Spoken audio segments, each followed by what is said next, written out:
Okay, so here I am with 48 laws of power, and today I'm going to read Law 15, crush your enemy totally.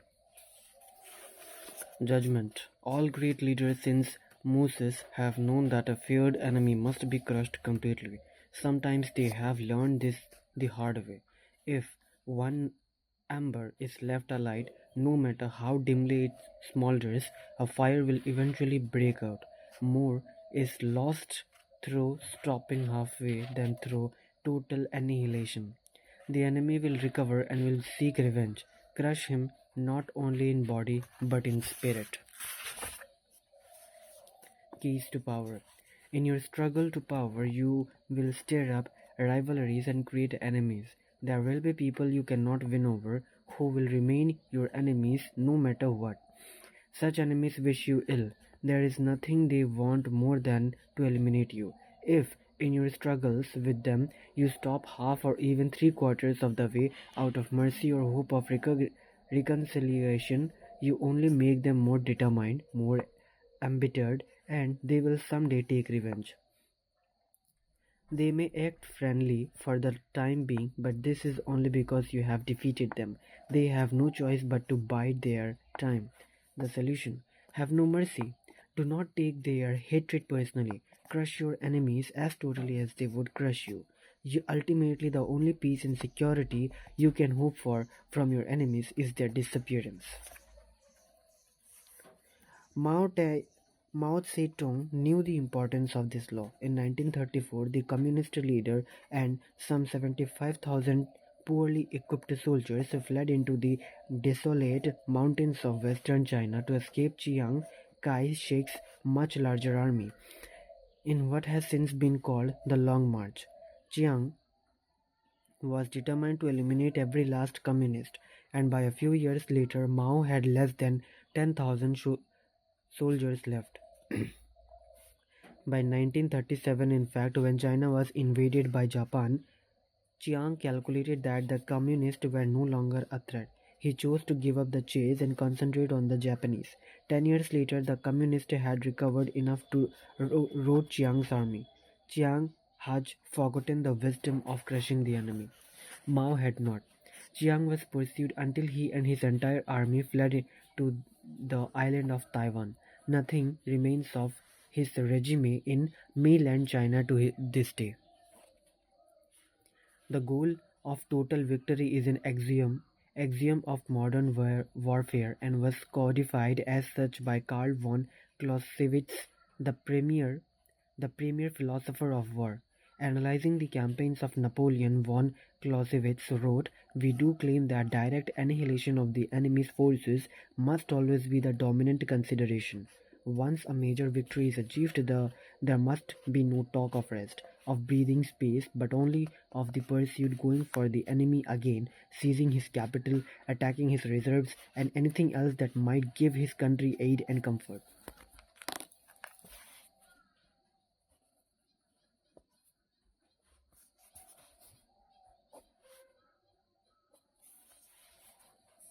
The reason for this is that after war negotiation and the division of territory, if you have only won a partial victory, you will inevitably lose in negotiation what you have gained by war. The solution is simple: allow your enemies no options. Annihilate, annihilate them, and their territory is yours to carve. The goal of power is to control your enemies completely,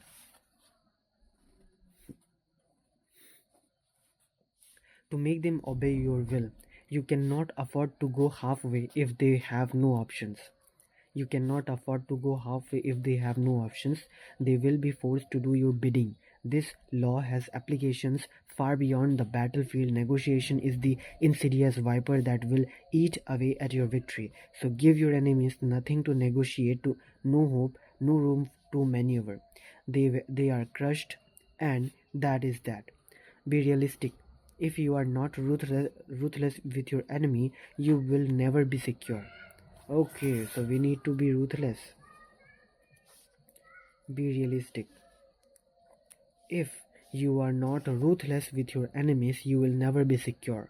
And if you are not in a position to do away with them or banish them from your presence, least at least understand that they are plotting against you, and pay no heed to whatever friendliness they feign.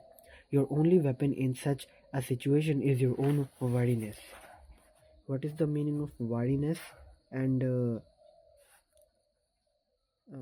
heed? Whatever heed and feign. Okay.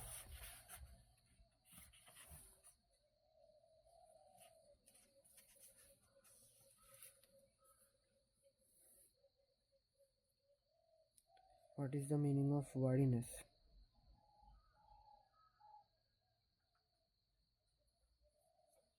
W A wariness or heed? Heed wariness. WARINESS. Wariness meaning caution, suspicion, distrust. Okay, wariness. You your only weapon in a situation is your own suspicion. Okay, so wariness means suspicion.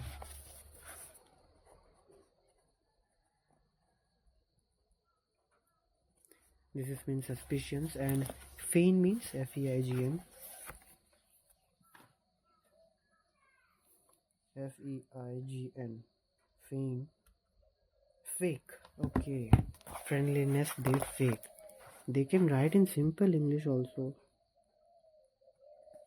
Feign means fake, and heed.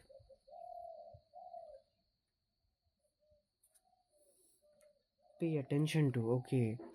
Pay no heed. Pay no attention to whatever. Okay. Heed means attention.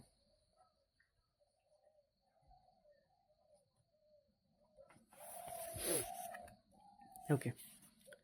A viper crushed beneath your a viper crushed beneath your foot but left alive will rear up and bite you with a double dose of venom. Exactly. An enemy that is left around is like a half dead viper that you nurse back to health. Time makes the venom grow stronger. Authority. For it must be noted that man must either be uh, erased. Men must either be erased or else annihilated. They will revenge themselves for small injuries but cannot do so for great ones. The injury therefore that we do to a man must be such that we need to not to fear be such that we need not fear this vengeance. Niccolo Machiavelli. Vengeance meaning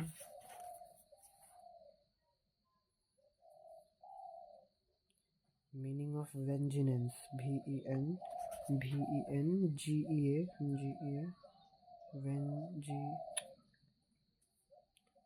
Vengeance meaning punishment inflicted or retribution exacted for an injury or wrong. Revenge. They are the same words. Revenge and annihilated.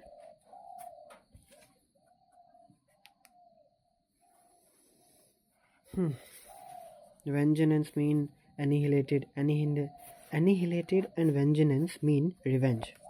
Erased. Okay, so this is law 15. Now law 16.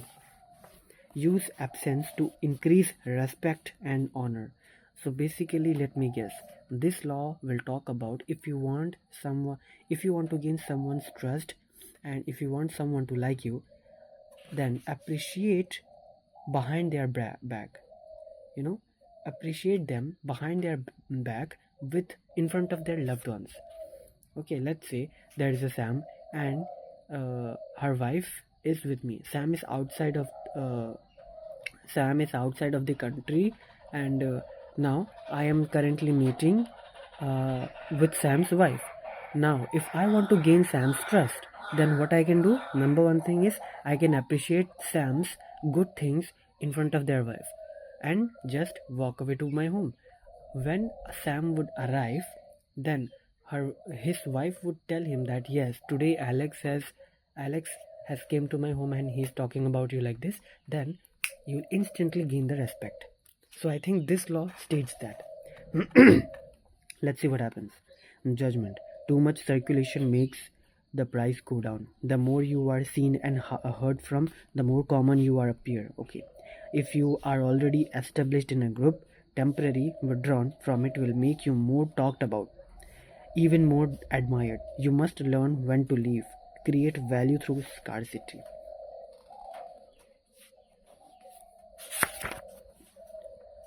Everything in the world depends on absence and presence.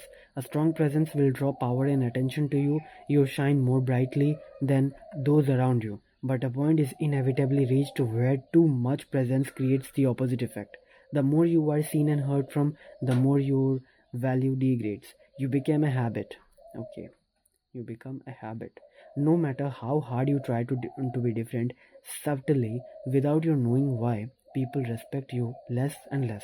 At the right moment, you must learn to withdraw yourself before they unconsciously push you away. It is a game of hide and seek. Okay. So I think what I have guessed it was wrong. The truth of this law can most easily be appreciated in matters of love and seduction. I don't know why, but I am very, very interested in this topic of love. In the beginning stages of an affair, the lover's absence stimulates your imagination, forming a sort of aura around him or her. But this aura fades when you know too much, when your imagination no longer has a room to roam.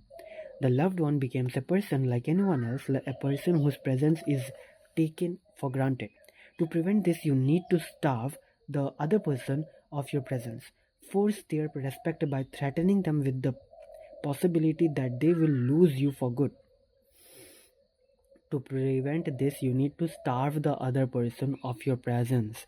Force their respect by threatening them with the possibility that they will lose you for good. Napoleon was recognizing the law of absence and presence when he said, "If I am often seen at the theater, people will cease to notice me." Today, in a world in, inundated with presence through the flood of images, the game of withdrawal is all the more powerful. We rarely know when to withdraw anymore, and nothing seems private. So, we are awed by anyone who is able to disappear by choice.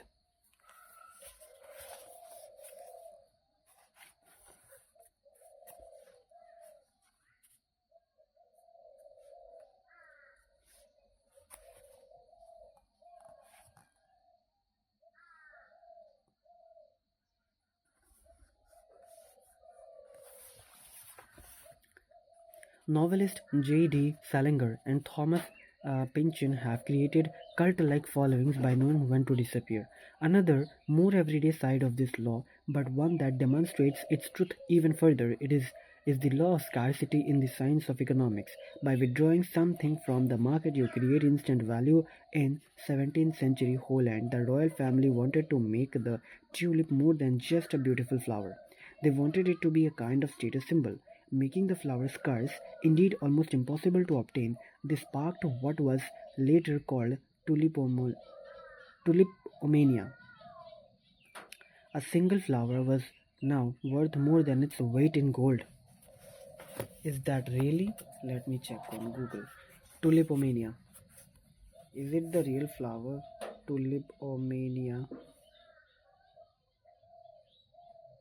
Tulipomania virus?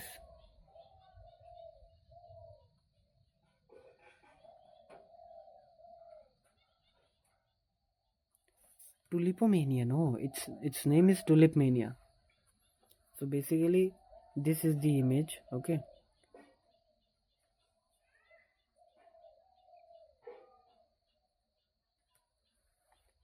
Tulipomania, market moments, Tulipmania, and this is the moment when the Tulipmania was, I think, created, and this was the peak time when its price was higher than gold.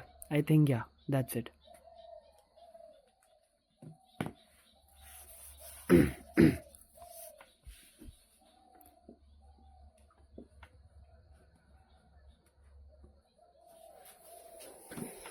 Okay.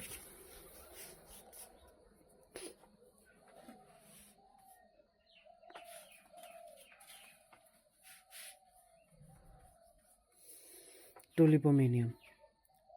A single flower was now worth more than its weight in gold. Extend the law of scarcity to your own skills. Make what you are offering the world rare and hard to find, and you instantly increase its value.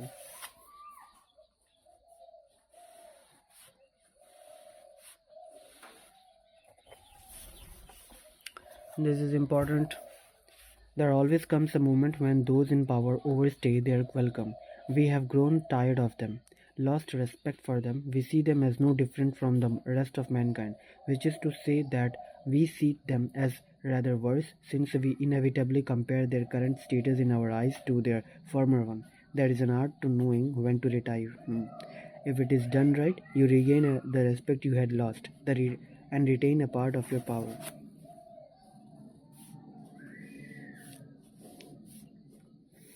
Make yourself too available, and the aura of power you have created around yourself will veer away. Turn the game around. Make yourself less accessible and you increase the value of your presence. Okay. Image. The sun, it can only be appreciated by its absence.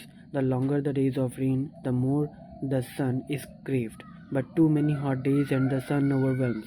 Learn to keep yourself obscure and make people demand your return. Use absence to create respect and esteem. If presence diminishes fame, absence arguments it.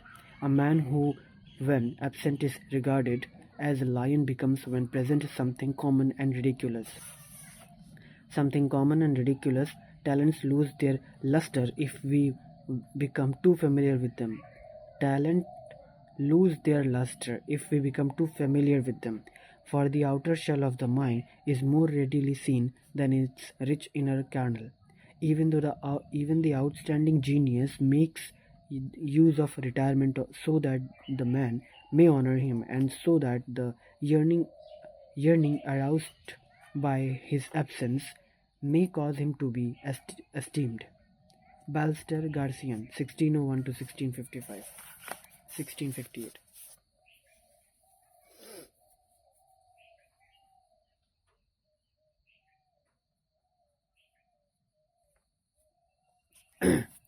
Law 17. Keep others in suspense. Cultivate an air of unpredictability. Okay, I have read 15, 16, 17. 17 I'll be reading, and then I'll read 18. So, yeah, that will be enough for today. Keep others in suspense. Cultivate an air of unpredictability. Judgment. Humans are creatures of habit with an insatiable need to see familiarity in other people's actions. Your predictability gives them a sense of control. Turn the tables. What? Wait. I wasn't in the mind. I have to read it again. Judgment. Humans are creatures of habit with an insatiable need to see familiarity in other people's actions. Your predictability gives them a sense of control. Gives them a sense of control. Turn the tables. Be deliberately unpredictable. Behavior that seems to have no consistency or purpose will keep them off balance, and they will wear themselves out trying to explain your moves. Taken to an extreme, this strategy can intimidate and terrorize. My god.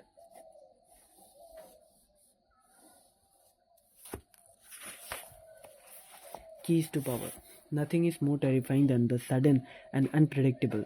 That is why we are so frightened by earthquakes and tornadoes. We do not know when they will strike. After one has occurred, we wait in terror for the next one. To a lesser degree, this is the effect that unpredictable human behavior has on us. Animals behave in set patterns, which is why we are able to hunt and kill them. Only man has the capacity consciously to alter his behavior, to improvise and overcome the weight of routine and habit. Yet most men do not realize this power. They prefer the comforts of routine, of giving in to the animal nature that has them repeating the same compulsive actions time and time again.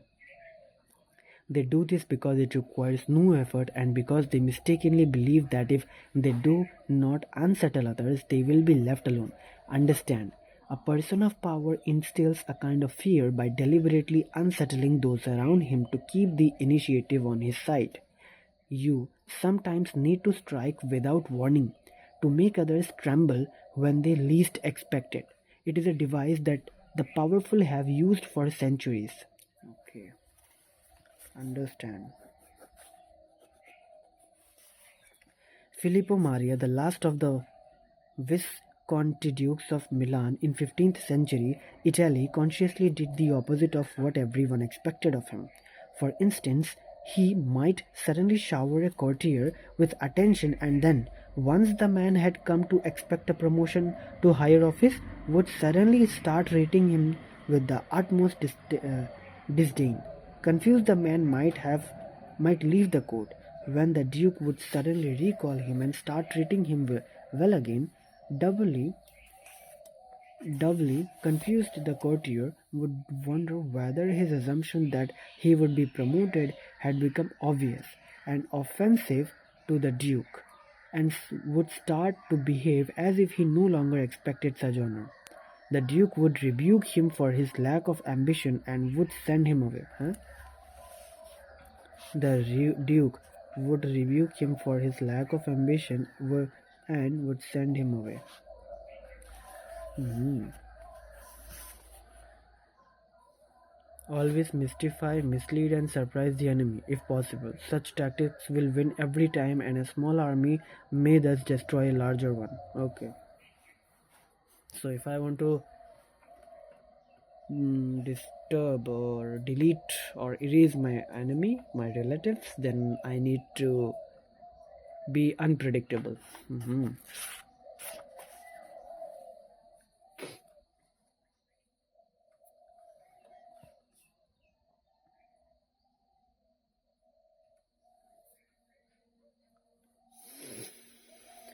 Hmm.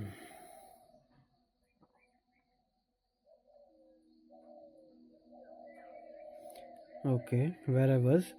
The secret of dealing with Filippo was simple. Do not presume to know what he wants. Do not try to guess what will please him. Never inject your will. Just surrender to his will. Then wait to see what happens. Amidst the confusion and uncertainty he created, the Duke ruled supreme, unchallenged, and at peace. Surrender him.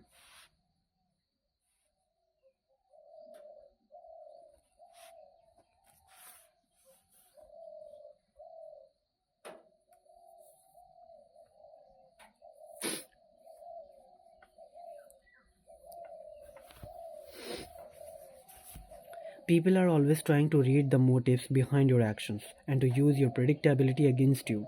Throw in a completely inexplicable move and you put them on the defensive. For a while, Pablo Picasso worked with the art dealer Paul Rosenberg. Then one day, for no apparent reason, he told the man he would no longer give him any work to sell.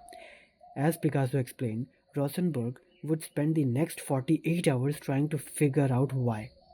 Was I reserving things for some other dealer? I'd go on working and sleeping, and Rosenberg would spend his time figuring. It is a great technique to make your enemy just overthink. Okay. In 2 days, he'd come back, nerves jangled, anxious, saying, "After all, dear friend, you wouldn't turn me down if I offered you this much," naming a substantially higher figure for those paintings rather than the price I have accustomed to paying you. Would you? Unpredictability is not only a weapon of terror.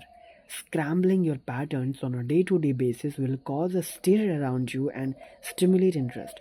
People will talk about you, ascribe motives and explanations that have nothing to do with the truth, but that keep you constantly in their minds. In the end, the more capricious you appear, the more respect you will garner. Only the terminally subordinate act in a predictable manner. Pablo Picasso, my god. So basically, we just need to behave unpredictable or do something unpredictable so that our enemy, our colleague, overthink. And after, if our enemy or our, let's say, in Pablo Picasso's case, our partner is overthinking, then we must get in return, and that can be uh, increase the price of the paintings and The enemy can overthink and he can't predict our moods. So yeah, that can make him overthink. Okay, got it. So from now here on, I need to lie to my relatives so that I can get ahead of them and do not let them predict my next move. To be mysterious. Okay, got it. A wind that cannot be foreseen, sudden shifts in the barometer, inexplicable changes in direction and velocity. There is no defense. A cyclone shows terror and confusion. Authority. The enlightened ruler is so mysterious that he seems to dwell nowhere, so inexplicable that no one can seek him. He reposes in non-action above, and his ministers tremble below. Han Fei-Zhu, Chinese philosopher, 3rd century BC. Law 18. Do not build fortresses to protect yourself. Isolation is dangerous. Okay. If I stay alone, it is dangerous. Let's see. Judgment. The world is dangerous and enemies are everywhere. Everyone has to protect themselves. A fortress seems like the safest, but isolation exposes you to more dangers than it protects you from. It cuts you off from valuable information. Valuable information. It makes you conspicuous and an easy target. Okay, better to circulate among people, find allies, mingle. You are shielded from your enemies by the crowd.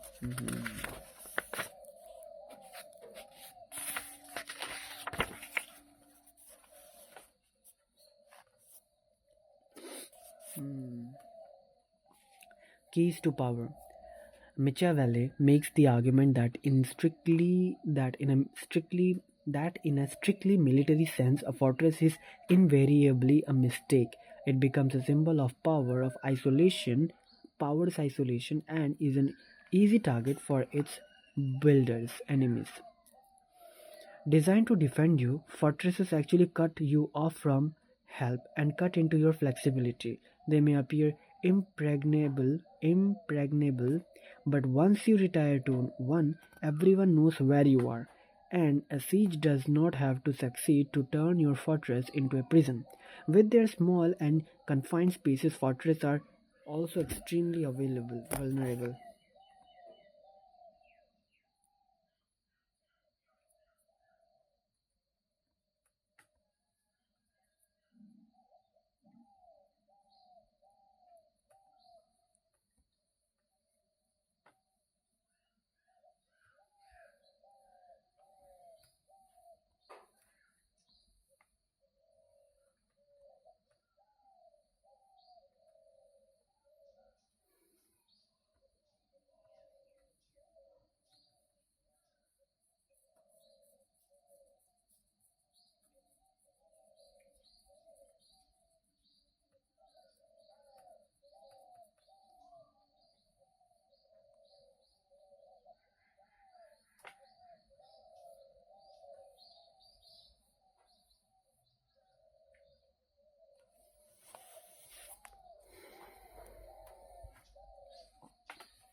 Let me have some water.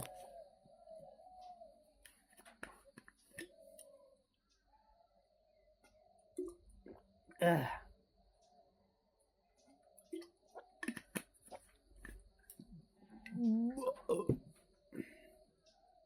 Okay. Where I was.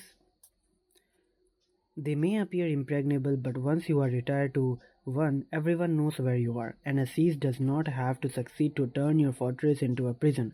With their small and confined spaces, fortresses are also extremely vulnerable to the plague and contagious diseases. In a strategic sense, the isolation of a fortress provides no protection and actually creates more problems than it solves. Because humans are social creatures by nature, power depends on social interaction and circulation. To make yourself powerful, you must place yourself at the center of the things.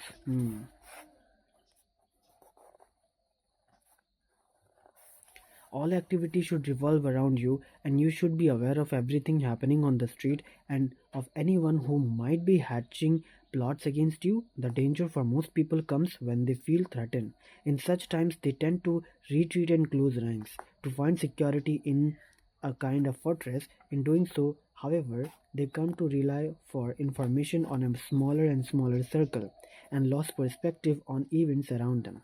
They lose maneuverability and become easy targets, and their isolation makes them paranoid. As in a warfare and most games of strategy, isolation often precedes defeat and death. In moments of uncertainty and danger, you need to fight this desire to turn inward. Instead, make yourself more accessible. Seek out old allies and make new ones. Force yourself into more and more different circles. This has been the trick of powerful people for centuries. Okay, that is why I have seen most people work in solitude. But before working on solitude, they make their allies like minded people. Okay, I mean, I'm trying to say, like, listen, I am in this room all alone by myself. You cannot hear any other people's voice except my neighbors, and they are far behind it. Okay, so basically, I have seen a lot of videos on YouTube that are saying that uh, locked in for 30 days, locked in for 6 years, 6 months, 3 months, everything I have seen. But without knowing, without planning, you can't locked in. Okay, so according to me, that is what I'm saying. This is what I have learned from this law, and from my experience, what I'm saying is, if you want to locked in a room and worked on something, first of all, create a plan. Second, create ally. Okay, and third, be connected with the news. I mean, keep up with the news, so at least you know what is actually happening in the world. Let's say you have logged in for 6 months, and after 6 months you are saying that outside of the world there were flying cars, and you are just building a prototype of some shitty products. So that's not should be happen. That's what I have learned. Okay. The Roman statesman Circe was born into the lower nobility and had little chance of power unless he managed to make a place for himself among the aristocrats who controlled the city. He succeeded brilliantly identifying everyone with influence and figuring out how they were connected to one another. He mingled everywhere, he knew everyone, and had such a vast network of connections that an enemy here could easily be counterbalanced by an ally there. Okay, so network. That's why millionaires and billionaires have networks in common. Since humans are such social creatures, it follows that the social arts that make us pleasant to be around can only be practiced by constant exposure and circulation. The more you are in contact with others, the more graceful and at ease you become. Isolation, on the other hand, uh, engenders an awkwardness in your gestures and leads to further isolation as people start avoiding you.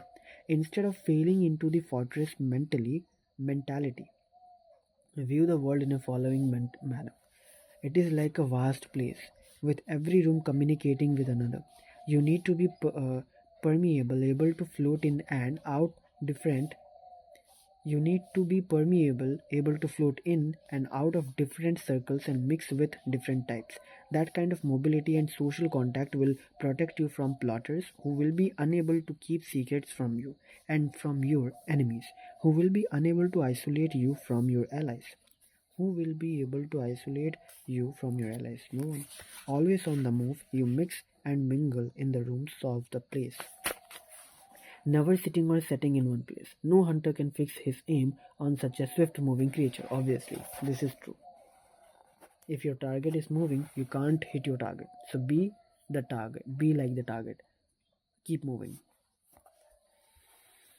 Image. The fortress high up on the hill, the citadel becomes a symbol of all that is hateful in power and authority. The citizens of the town betray you to the first enemy that comes. Cut off the communication and intelligence, the citadel falls with ease.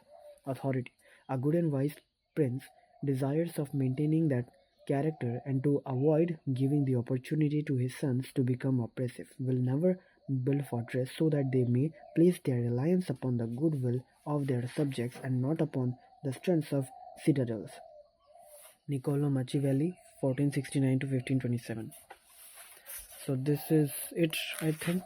I have 19 law, again 20 law.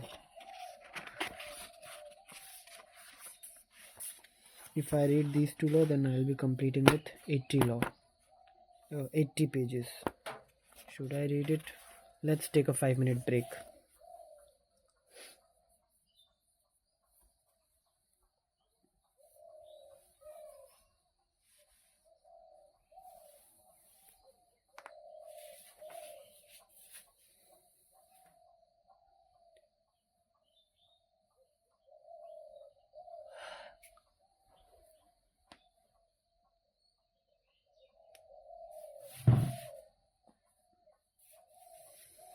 Hmm.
Hmm.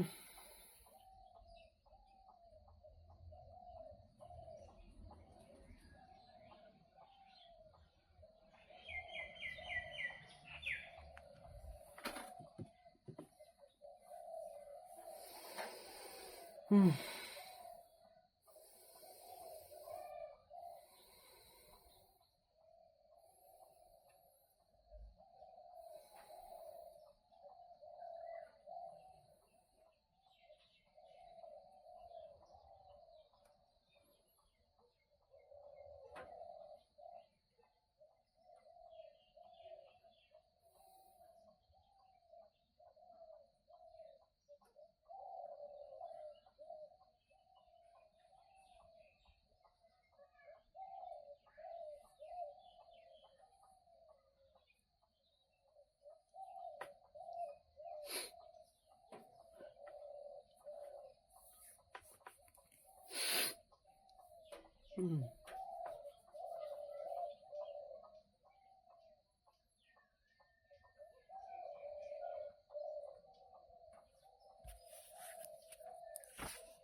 Law 19. Know who you are dealing with. Do not offend the wrong person.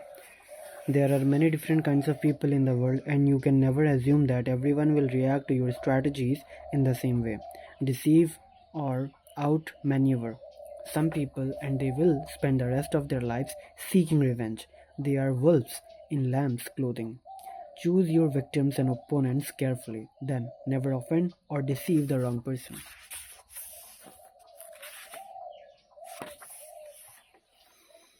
Opponents, suckers, and victims. In your rise to power, you will come across many breeds of opponent, sucker, and victim.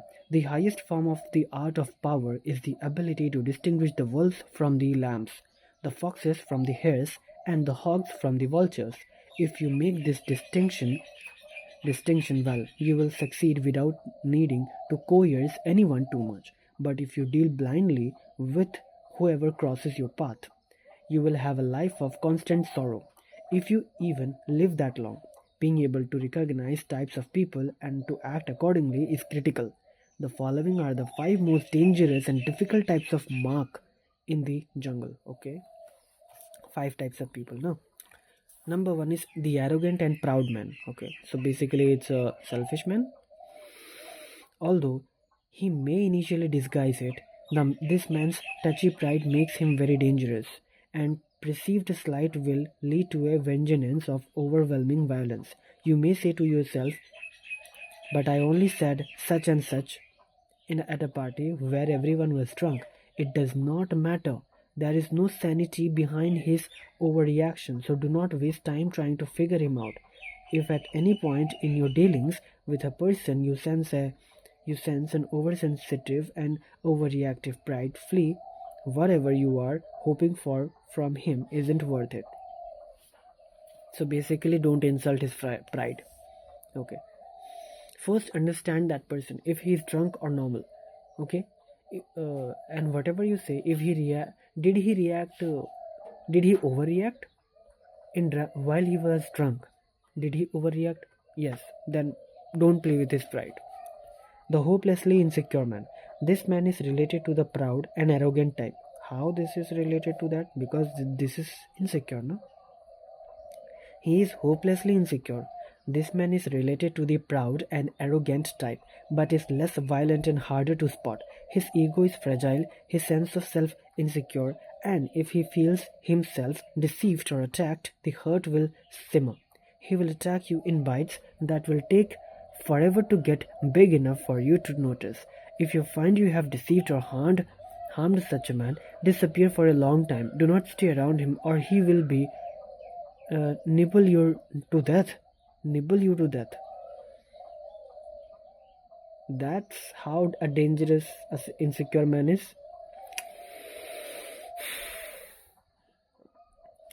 Mr. Suspicion. Another variant on the breeds above. This is a future Joe Stalin. He sees what he wants to see, usually the worst in other people, and imagines that everyone is after him. Mr. Suspicion is in fact the least dangerous of the three. Genuinely unbalanced, he is easy to deceive, just as Stalin himself was constantly deceived. Play on his suspicious nature to get him to turn against other people. But if you do become the target of his suspicious, watch out. The serpent with a long memory. If hurt or deceived, this man will show no anger on the surface. He will circulate and wait. Then, when he is in a position to turn the tables, he will exact a revenge marked by a cold-blooded shrewdness.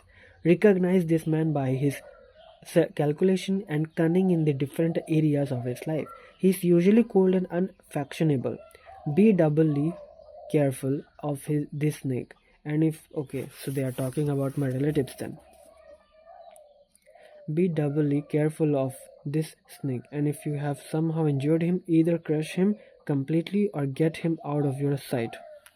So basically, I can do the second thing, get him out of your sight. A plain, unassuming, and often unintelligent man. Your ears prick up when you find such a tempting victim.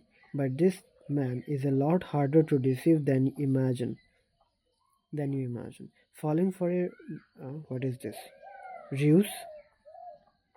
Okay. Falling for a ruse often takes intelligence and imagination, a sense of possible rewards. The blunt man will not take the bait.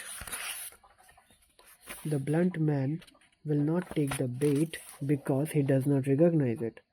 He is that unaware. The danger with this man is not that he will harm you or seek revenge, but merely that he will waste your time.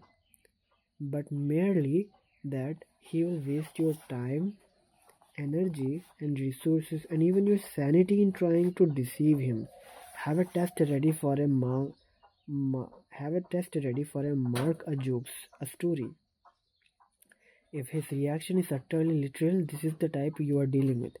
Continue at your own risk. Well, I am a little bit shocked with this type of guy and these two.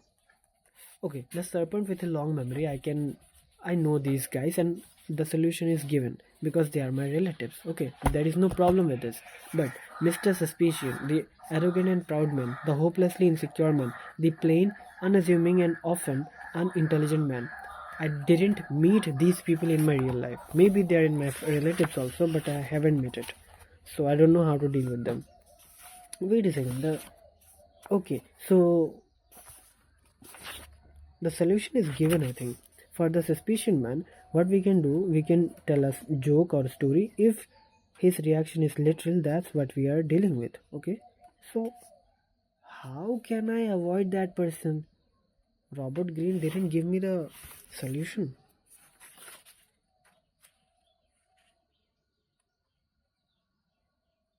If I'm dealing with the hopelessly insecure man, just disappear for a long time. This is the solution he gave me. Okay, so Mr. Suspicion to watch out. So I have to watch out him, and somehow I need to be get. Uh, I need to change my location maybe. But if I'm dealing with the arrogant and proud man, then I must pay attention to his reactions. Is he overreacting? If I am saying anything in a joke about his pride, if yes, then don't play with his pride. Simple as that. Okay. But when it comes to the plain, unassuming, and often unintelligent man, what should I do? Tell me in the comments. Okay. So yeah, that's it. The hunter, he does not lay the same trap for a wolf as for a fox. He does not set bait where no one will take it. He knows his prey thoroughly, its habits and hideaways, and hunts accordingly. Authority. Be convinced that there are no persons so insignificant and inconsiderable but may some time or other have it in their power to be used or to be of use to you, which they certainly will not if you have once shown them a contempt. Wrongs are often forgiven, but contempt never is.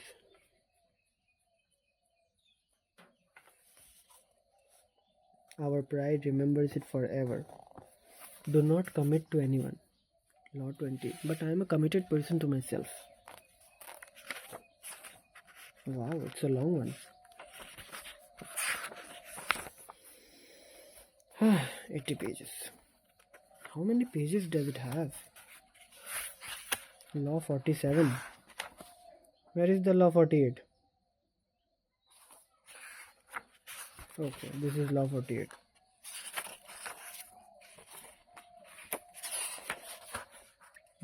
This is law 48.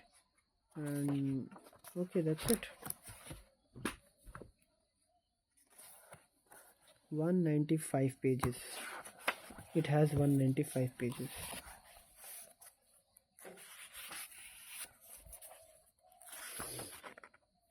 So at least you can say there are 200 pages, 195 pages, and if I read 20 pages a day, 20 pages a day,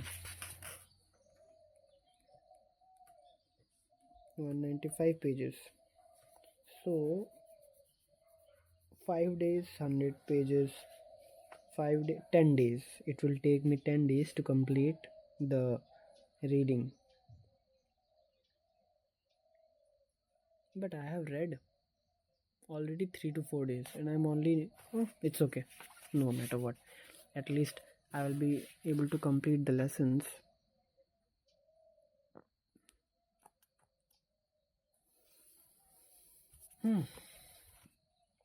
Keys to power. Okay, law 20. Do not commit to anyone. Judgment. It is the fool who always rushes to take sides. Do not commit to any side or cause but yourself. By maintaining your independence, you become the master of others, playing people against one another, making them pursue you. Keys to power.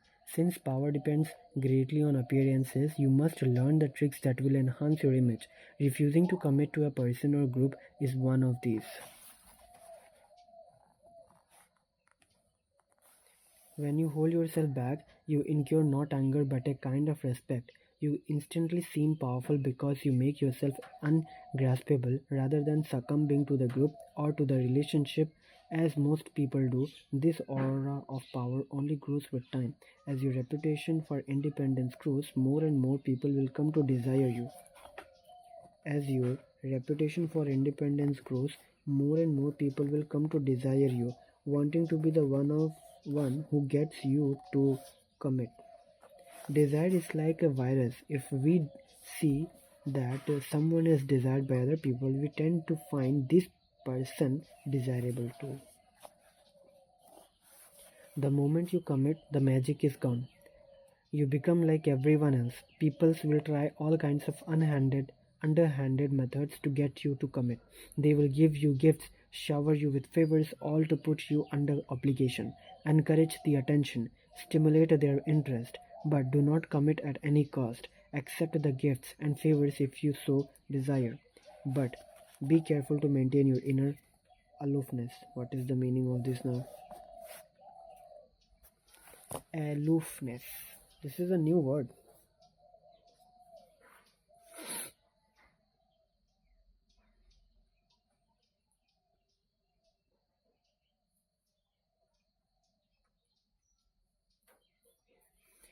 Aloofness is the state of being distant, withdrawn, or not friendly towards others. Okay. Accept the gifts and favors if you have a desire, if you so desire. But be careful to maintain your uh,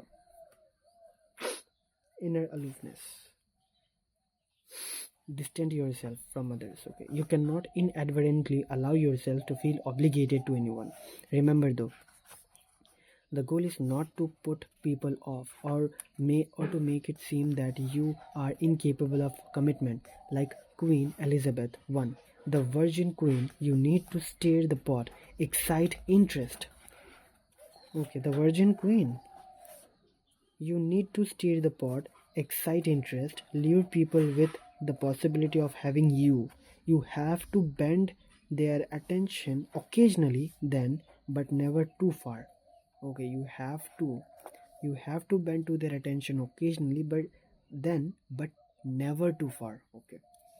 The Greek soldier and statesman Alcibiades Alcibiades played this game to perfection.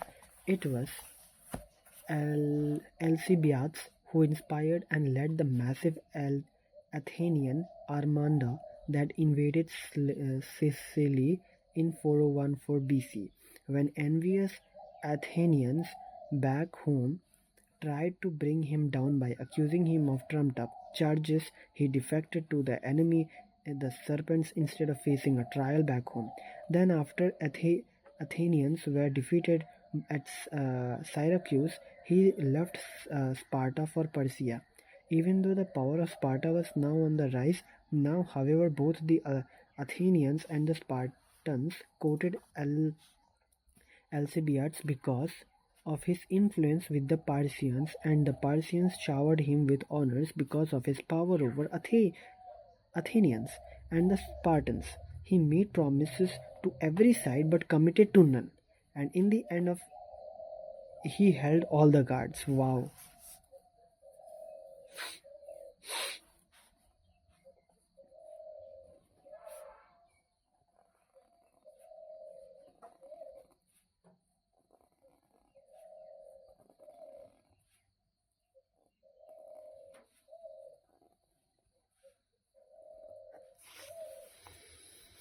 If you inspire to power, if you aspire to power and influence, try the Ablesides tactic. Put yourself in the middle between competing powers. Lure one side with the promise of your help, the other side always wanting to outdo its enemy will pursue you as well.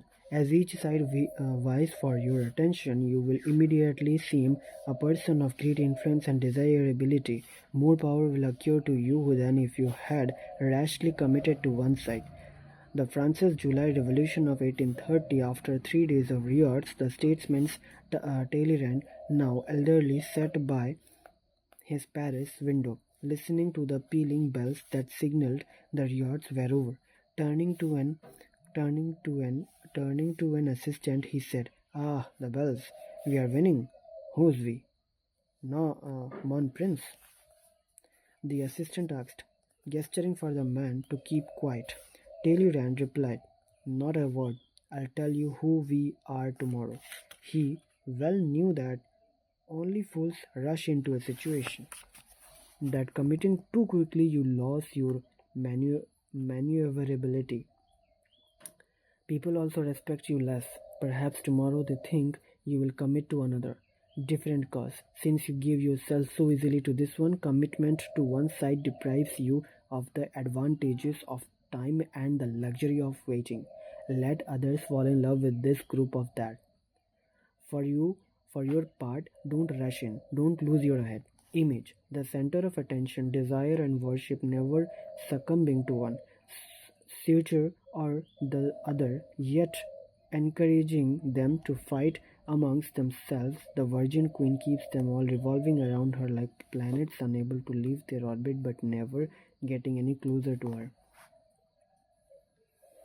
Image or authority. Do not commit yourself to anybody or anything, for that is to be a slave to every man.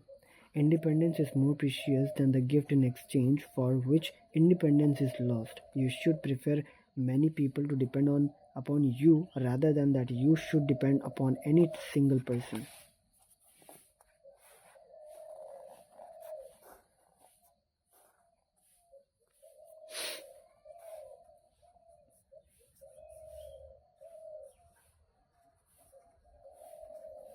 Above all, keep yourself free of commitments and obligations. They are the device of another to get you into his power.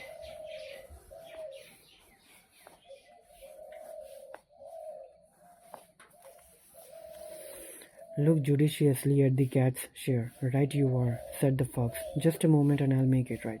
And he went and bit off a piece from the dog's cheese. This went on so long, with the fox nibbling first at the dog's and then at the cat's share, that he finally ate up the whole cheese before their eyes.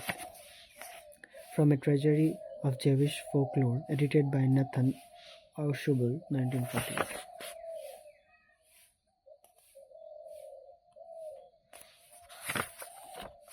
I haven't read these.